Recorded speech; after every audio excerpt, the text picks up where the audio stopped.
Good evening and welcome. It's 8 p.m. on the clock. Time for the news on NDTV. I am Ankit Tyagi. These are the headlines. Final countdown for the G20 summit in the national capital. 15 top global leaders set to arrive in New Delhi. We bring you all the latest details. Chinese President Xi Jinping to skip G20 summit. Chinese Premier Li Qiang to attend Delhi G20 meet. US President Joe Biden disappointed over Chinese President Xi's skipping the meet.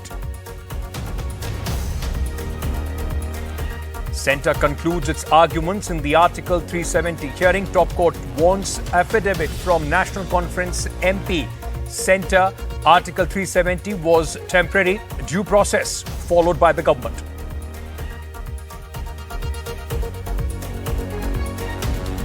Huge political slugfest over Udhayanidhi Stalin's remark over Sanatana Dharma. BJP attacks the Congress and India alliance. At this moment, both the India alliance in fact distancing itself from Udhayanidhi Stalin's remarks. Driest August week monsoon leave farmers anxious. Soybean farmers in Madhya Pradesh, Maharashtra in distress.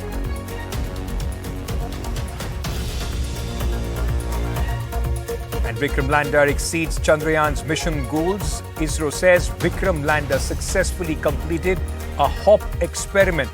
ISRO also informs lander elevated itself and landed once again.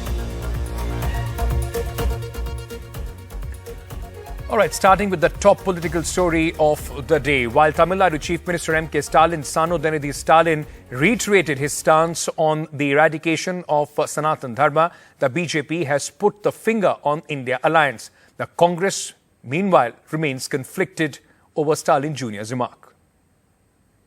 அப்படிதான் இந்த சனாதனம்.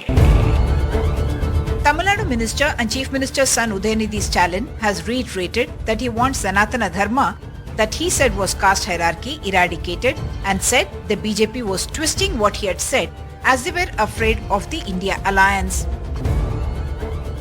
This, even as sharp reactions continued to pour in on the remarks of the DMK Sion, made it a meeting of progressive writers and artists that Sanatana should be not just opposed but eliminated like mosquitoes and dengue. சிலவற்றை நாம் ஒழிக்கத்தான் வேண்டும், எதிர்க்க முடியாது. கொசு, dengue காய்ச்சல், malaria, corona இதையெல்லாம் நம்ம எதிர்க்க கூடாது, ஒழித்து கட்ட வேண்டும். அப்படிதான் இந்த சனாதனம். சனாதனம் என்பதை எதிர்ப்பதை விட ஒழிப்பதே நாம் செய்ய வேண்டிய முதல் காரியமாகும். As small as a mosquito and as dirty as malaria. It's a mindset. The BJP is insisting that India alliance partners, especially Rahul Gandhi, Nitish Kumar and Lalu Yadav, must speak up on the controversy. बड़ा सवाल आपके सामने मैं ये उठाने आया हूं कि राहुल गांधी क्यों खामोश हैं? 2 दिन हो गए. नीतीश कुमार क्यों शांत हैं? बहुत दावा कर रहे थे कि मैंने सबको एक कर दिया मुंबई में. The Congress spoke in different voices on the issue. Any religion that does not promote equality, any religion that does not ensure that you have the dignity of being a human being is not a religion according to me. वो उनकी व्यक्तिगत राय होगी, हम उससे सहमत नहीं हैं. A case has now been filed in the Supreme Court against Udhayanidhi Stalin. DMK supporters, however, say that he is not opposed to Hinduism but the Hindutva of the BJP and RSS. Udhayanidhi himself has said that he would present extensive writings of Periyar and Dr. B.R. Ambedkar, who had researched on Sanatana Dharma, to show its ill effects on society. With camera person Nagraju, Uma Sudhir, NDTV. Heading into election season, this is not the last that you have heard on this controversy. Moving on, the Article 370 hearings now, in fact, concluded as far as the centre is concerned. So, centre has concluded its arguments over the abrogation of Article 370, the hearing which is going on in front of the Constitutional Bench. The government questions credentials of National Conference MP. In fact, the Baramulla MP Akbar Lone is a prominent petitioner. The Supreme Court has now asked Akbar Lone to file affidavit affirming his allegiance to the Constitution. The centre said Article 370 was temporary. Due process was followed in its abrogation. The centre, in its conclusion, also said Union Territory status of Jammu and Kashmir is temporary and would be, in fact, revoked soon. Meanwhile, the petitioners who have been arguing against the centre's decision have said that decision is political and not constitutional.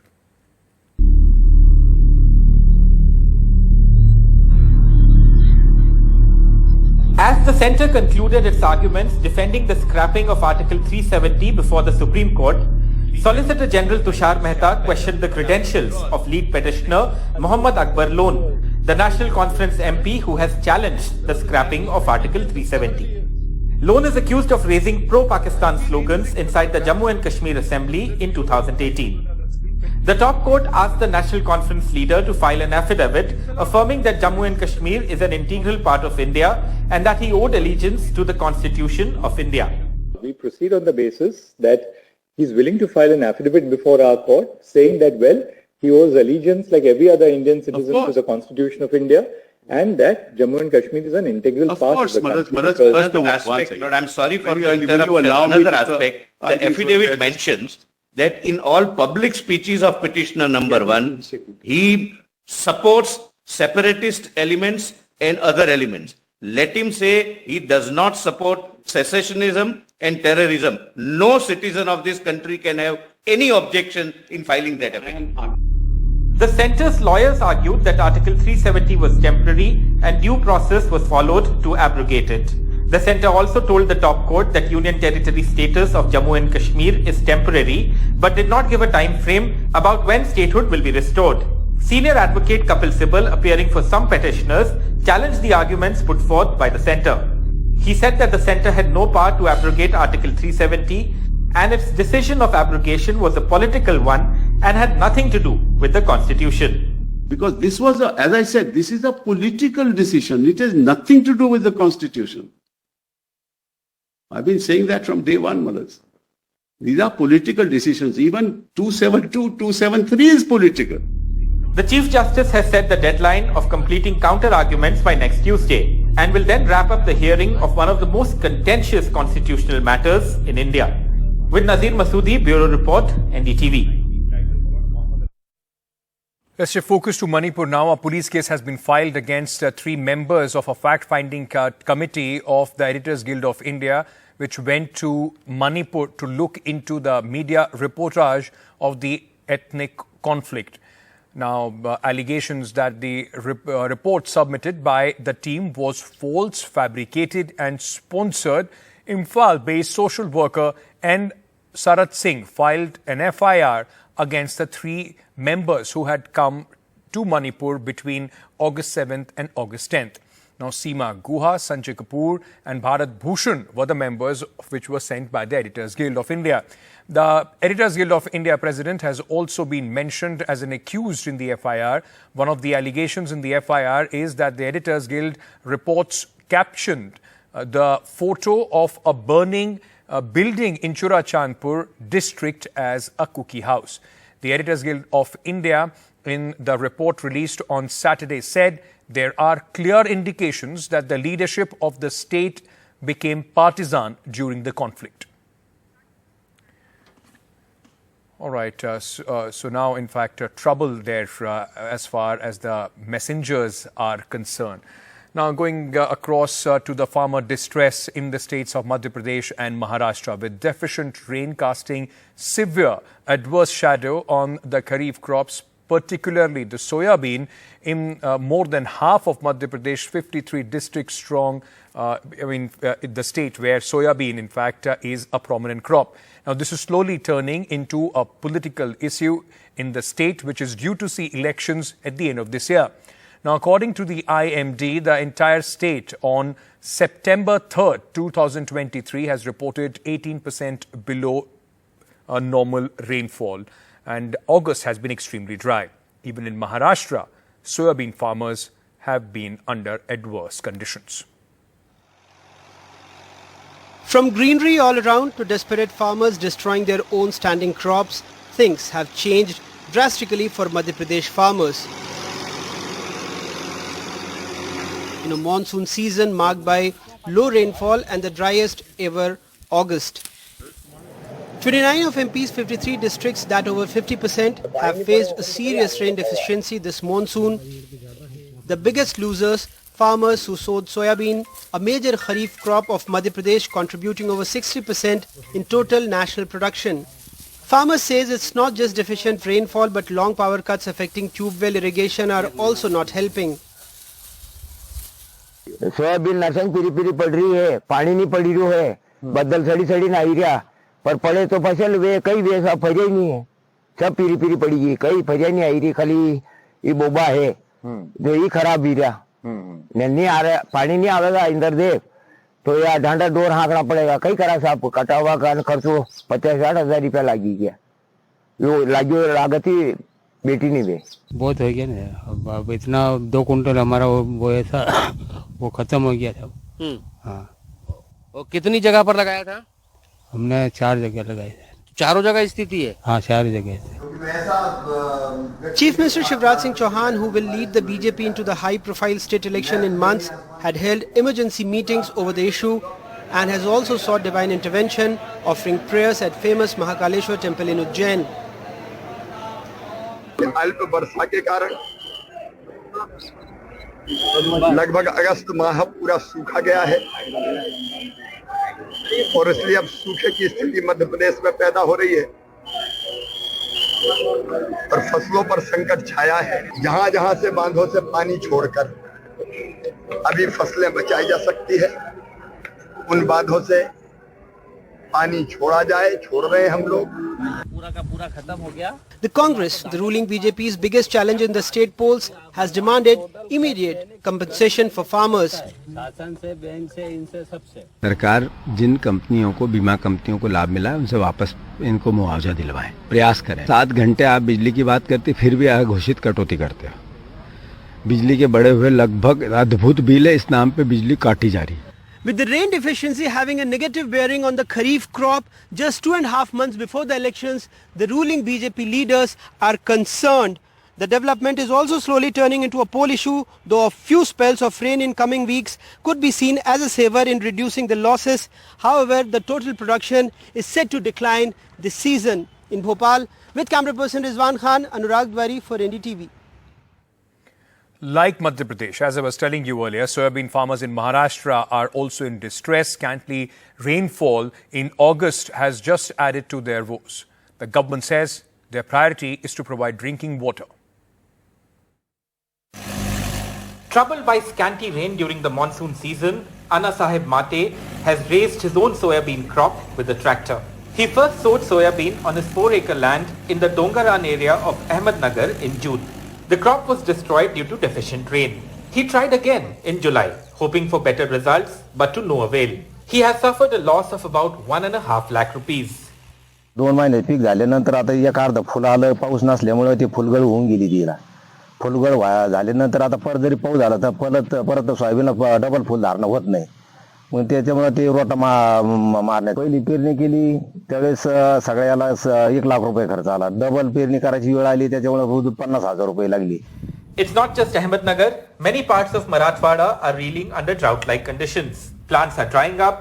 Water is not available for irrigation or for animals. Many areas are already relying on tankers. शेतकऱ्याचं या कांद्यावर याच्यावरच असतं अवलंबून जीवन. पाऊस नाही, पाणी नाही. हे पिकं जरी मोडले तरी आम्हाला दुसरे पिकं आता कधी पेरणार, कधी येणार.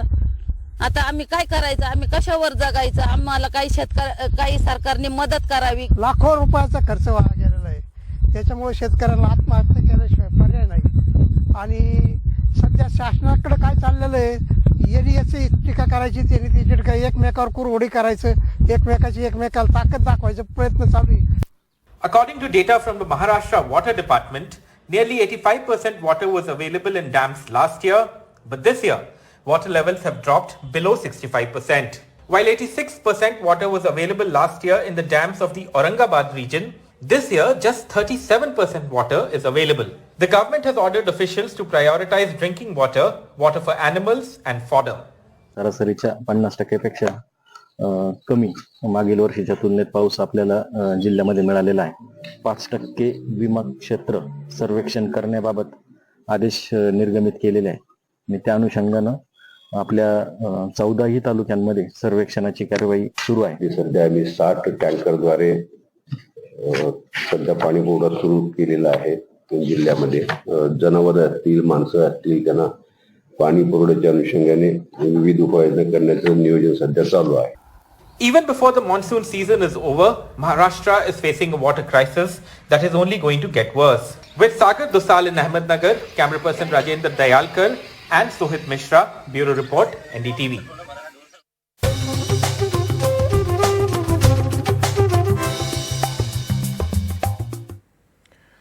So one of the most interesting aspects of the G20 summit, India's presidency, is how it has become an all-India affair. My colleague Myra Shakil with more details. The Prime Minister, members of his cabinet have all been saying that India's G20 presidency is a people's presidency. G20 की हमारी presidency peoples presidency है, जिसमें जन भागीदारी की भावना सबसे आगे है. So how did it become a mission for 1.5 crore Indians who were involved in this year-long G20 programs? 220 ministerial and working group meetings were held in 60 cities, and they were not just the metros, but in fact 2 tier cities of India.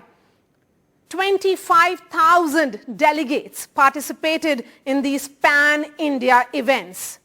India did not have a Delhi-centric approach, showcasing its vibrant cultural diversity and putting other Indian cities on the world map of diplomacy. 60 cities of India have hosted G20 meetings. I think no other country in the G20 has even come close to that record.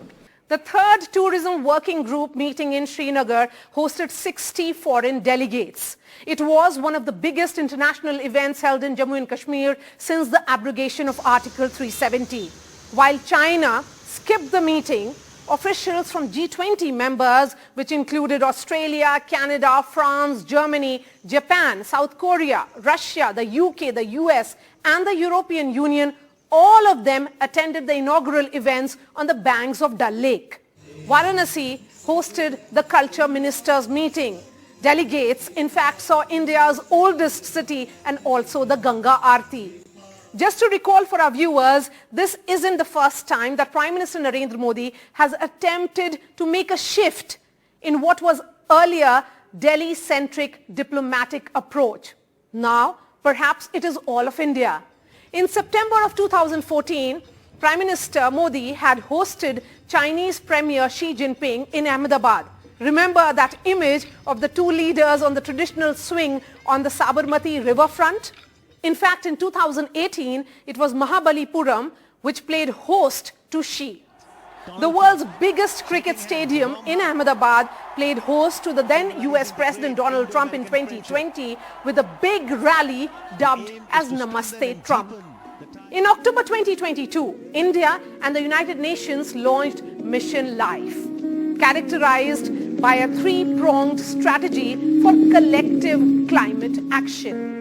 Among the G20 members, France, the UK and Argentina have also extended support to Mission Life, and India leveraged its presidency to win the support of other members in this grouping. The Voice of the Global South Summit, in fact, saw the participation of 125 nations and reflected India's desire to actively engage the Global South. Just a quick recap for our viewers on what is G20. The G20 was in fact founded in the aftermath of the Asian financial crisis, and members represent around 85% of the global GDP, over 75% of global trade, and about 2/3 of the world population. Unlike the United Nations, the G20 does not have a permanent secretariat. Its presidency rotates annually among the members, and the presidency is responsible for bringing together the G20 agenda, organizing its workings and hosting summits. The last presidency was with Indonesia, from where India took over in December 2022.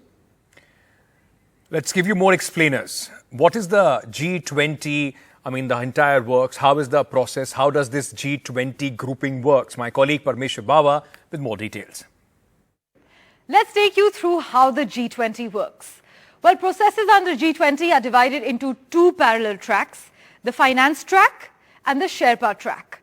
Now, the finance track is led by finance ministers and central bank governors of member nations who meet throughout the year. Meanwhile, the Sherpas oversee negotiations all through the year, discussing agenda items for the summit and coordinating the work of the G20 as well. Now, working groups designed around specific themes operate within both tracks. These include representatives from relevant ministries of member nations and invited guest countries too. Various international organizations like the United Nations, the International Monetary Fund, and the Organization for Economic Cooperation and Development also participate in working groups. Now, issues discussed by G20 leaders have broadened in recent years, from just economics to include issues such as climate change, sustainable energy, international debt forgiveness, and taxing multinational corporations. Basically, every year, a different G20 member state takes over the presidency and sets the agenda for the meetings. This year's working groups have covered topics like financial inclusion, digital economy, the environment, as well as climate sustainability. Now, it is a big deal because, as you know, G20 members account for more than 80% of the world's GDP, 75% of global trade, and 60% of the population of the planet. Now, for the selection of the presidency, the 19 countries are divided into 5 groups, each having no more than 4 countries. And the presidency rotates between each group, and every year, the G20 selects a country from another group to be president. India is in Group 2, which also has Russia, South Africa, and Turkey. Meanwhile, Chinese Premier Li Qiang will attend the 18 G20 summit in New Delhi this weekend. Chinese Ministry of Foreign Affairs said in a brief statement on its website Monday afternoon, the announcement effectively means President Xi Jinping will not be present, as Beijing will not send its 2 most powerful leaders abroad at the same time, let alone to appear at the same event. Now, no reason was given for the absence of the Chinese president, who will likely also skip attending the Association of South Asian Nations and East Asia, the ASEAN summit in Indonesia, Jakarta, later this week. The confirmation, Mr.